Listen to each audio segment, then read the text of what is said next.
વડોદરા શહેરના ઉબડખાબડ રસ્તાઓના સમારકામને લઈને મનપાની કામગીરી સામે સવાલો ઊભા થયા છે।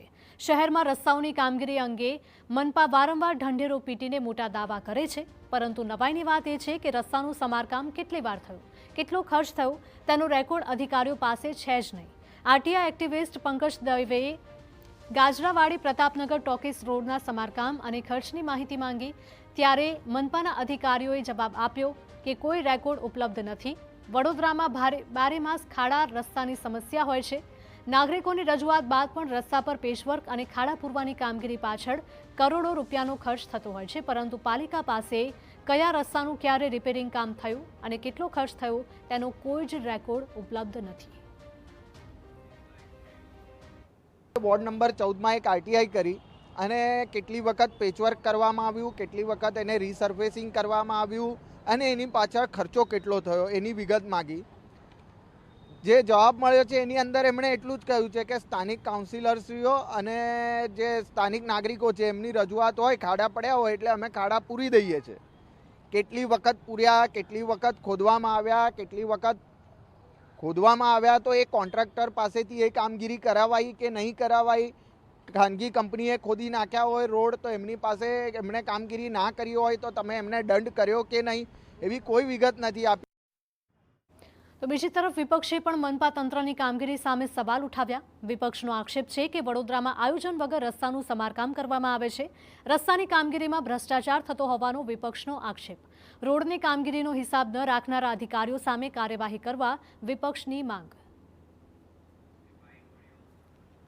હવે ખર્ચનો રેકોર્ડ ના મળતા હોય તો જે લોકો હિસાબ રાખતા હોય અથવા જે લોકો આ પ્રોજેક્ટમાં બેઠેલા હોય, જે લોકો કોર્પોરેશનમાં બેઠેલા હોય એ લોકો પાસે હિસાબ ના માંગો અને ના માંગે તો એમના પર નોટિસ ફટકારીને સસ્પેન્ડ કરો, ઘર ભેગા કરો।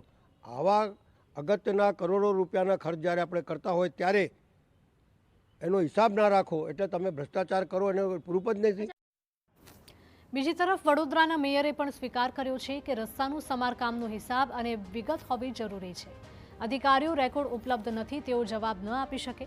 મેયરે કહ્યું કે આ અંગે હું અધિકારીઓ પાસે જવાબ માંગીશ।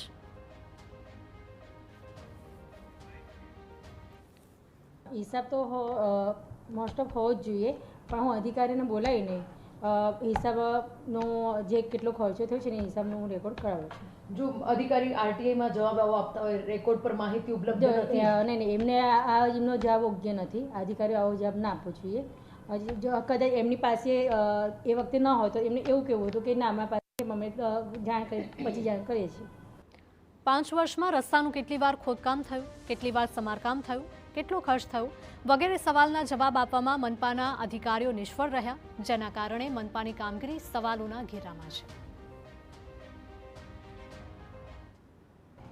વડોદરા શહેરના અધિકારીઓ જે રીતે કામગીરી કરી રહ્યા છે તેને શંકાના દાયરામાં રાખવી અત્યારે નકારી શકાય નહીં, કારણ કે જે રીતે એક આરટીઆઈ એક્ટિવિસ્ટ દ્વારા આરટીઆઈ કરવામાં આવી હતી કે વિહાર સિનેમાથી ગાજરાવાડી તરફ જતો રસ્તો છેલ્લા 5 વર્ષમાં કેટલી વખત નવીન બનાવવામાં આવ્યો અને આ રસ્તાની પરિસ્થિતિ અત્યારે શું છે તેની પાછળ કરવામાં આવેલા ખર્ચને લઈને માહિતી માંગવામાં આવી હતી।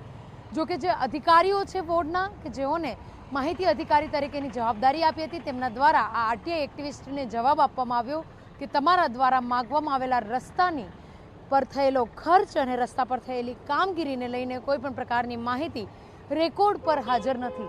એટલે કે ચોક્કસથી પાલિકા દ્વારા જે કામગીરી કરવામાં આવી રહી છે આ કામગીરીને લઈને અનેક સવાલો ઊભા થઈ રહ્યા છે। જ્યારે આ રોડ છેલ્લા 4 વર્ષે આરસીસી માટેનો મંજૂર થયેલો છે, હજુ સુધી આરસીસી બનાવવા માટેનો એક પાયો પણ ખોદવામાં આવ્યો નથી અને તેની સાથે સાથે જે રીતે રસ્તા ઉપર ખાડાઓ પડે છે તેને લઈને વગર ચોમાસે પણ વારંવાર પેચવર્ક કરવાનો પાલિકાને વારો આવે છે। ત્યારે પાલિકાની કામગીરીને લઈને જ્યારે એક્ટિવિસ્ટ દ્વારા માહિતી માંગવામાં આવી ત્યારે માહિતી રેકોર્ડ પર નહીં હોવાનું જણાવ્યું છે અને આના કારણે જ અધિકારીઓની કામગીરી શંકાના દાયરામાં જોવા મળી રહી છે।